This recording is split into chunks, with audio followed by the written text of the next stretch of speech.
وفات پائے ہوئے لوگوں کی طرف سے قربانی کی 3 شکل بنتی ہے، یا ویسے عموماً 3 شکل بنتی ہے۔ ایک شکل یہ بنتی ہے کہ مردوں کو زندوں کے تابع سمجھ کر کے ایک ہی قربانی میں ثواب میں انہیں شامل کر لیا جائے، جیسا کہ نبی کریم صلی اللہ علیہ وسلم نے کیا جب آپ نے کہا اے اللہ اس قربانی کو میری طرف سے، میرے آل و اولاد کی طرف سے اور پوری امت کی طرف سے قبول کر لے۔ تو امت میں بہت سارے لوگ پیدا ہو کے وفات پا چکے تھے اور بہت سارے لوگ ابھی پیدا ہی نہیں ہوئے تھے، اور آپ کی اولاد میں آپ کی پاک باز بیوی، آپ کی محبوب اور چہیتی بیوی خدیجہ طاہرہ رضی اللہ عنہا وفات پا چکی تھیں۔ آپ کی 3 بیٹیاں آپ کی زندگی ہی میں آپ کے سامنے وفات پا چکی تھیں، چوتھی بیٹی فاطمہ رضی اللہ عنہا آپ کی وفات کے بعد زندہ رہیں، یہی اکیلی آپ کی بیٹیوں میں سے ہیں جنہیں آپ کی وفات کا غم سہنا پڑا۔ اسی طرح سے آپ کے 3 بیٹے آپ کی زندگی میں آپ کے سامنے وفات پائے۔ تو جب آپ نے یہ کہا کہ اے اللہ میری طرف سے اور میرے اہل و عیال کی طرف سے اسے قبول کر لے، تو زندہ مردہ سب کے سب اس میں شامل ہو گئے۔ تو زندوں کے ساتھ مردوں کا شامل کیا جانا یہ اس حدیث سے ثابت ہے۔ دوسری صورت حال یہ ہے کہ مردہ وصیت کر دے کہ میری طرف سے قربانی کرنا، اور وصیت کی تنفیذ کی اسلام میں بہت اہمیت ہے، اور آپ ان آیات کو جانتے ہیں جس میں وصیت کی اہمیت ہے، اور وراثت کے تقسیم میں کہا گیا ہے من بعد وصیت یوصی بہا او دین، کہ وراثت کی بھی تقسیم ہوگی تو وصیت کے تنفیذ کے بعد ہوگی، قرضوں کی ادائیگی کے بعد ہوگی، تو وصیت بہت اہم ہے۔ تو اگر کسی شخص نے وصیت کر دی ہو کہ میری وفات کے بعد میری طرف سے قربانی کی جائے تو قربانی کی جائے گی، تو یہ دوسری صورت ہوئی۔ ایک صورت ہوئی زندہ کے تابع کر کے شامل کر لیا جائے ثواب میں، دوسری صورت یہ ہوئی کہ اس نے وصیت کی ہو تو وصیت کی تنفیذ کی جائے گی۔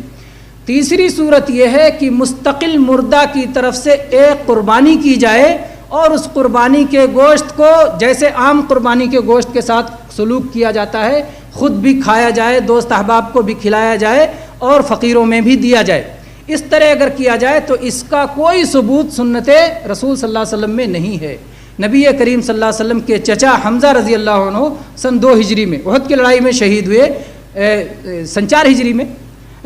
یا 3 یا 4، جیسا کہ احد کی لڑائی میں اختلاف ہے، تو بہرحال 4 ہجری میں اگر مان لیتے ہیں تو نبی کریم صلی اللہ علیہ وسلم کی وفات 11 ہجری میں ہوئی ہے۔ کم از کم 6 سال آپ کو ملا قربانی کرنے کے لیے، کسی ایک سال آپ اپنے چچا کی طرف سے قربانی کر سکتے تھے۔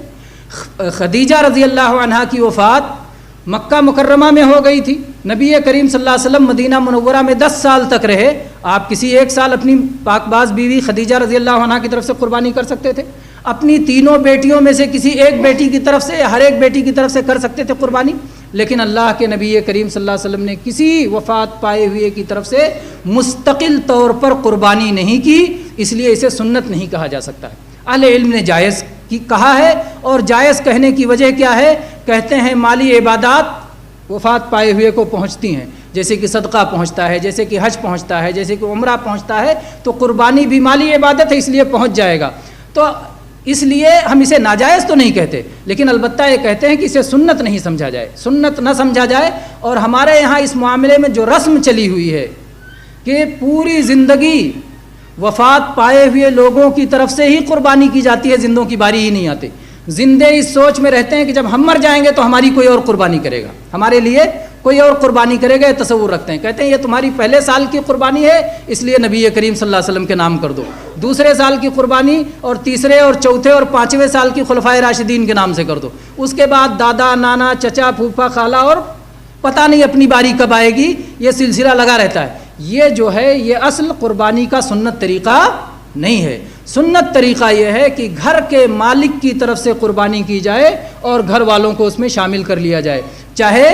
جو ہے بڑے جانور کا ایک حصہ ہو، اونٹ کا ایک حصہ ہو، گائے بیل کا ایک حصہ ہو، یا مستقل بکری اور دمبا ہو، جو بھی طریقہ ہو قربانی کا، مستقل ایک جانور ہو یا جانور کا 7واں حصہ ہو، کسی طرح بھی پورے گھر والے اس کے ثواب میں شامل ہو سکتے ہیں۔ تو وفات پائے ہوئے لوگوں کی طرف سے قربانی کا یہ مسئلہ ہے، میرے خیال سے یہ مسئلہ واضح ہے انشاءاللہ کہ مستقل طور پر احتیاط کی صورت یہ ہے، چونکہ صدقہ میں کوئی اختلاف نہیں، میت کی طرف سے صدقہ میں کوئی اختلاف نہیں، اس لیے عبداللہ ابن مبارک رحمۃ اللہ علیہ کا جو قول ہے وہ سب سے زیادہ محتاط قول ہے کہ اگر آدمی میت کی طرف سے قربانی کرے تو اس میں سے ایک بوٹی بھی نہ کھائے، پورا کا پورا غریبوں میں صدقہ کر دے، تو بیک وقت صدقہ اور قربانی دونوں ہو جائے، یہ احتیاط کی سب سے بہترین شکل ہے۔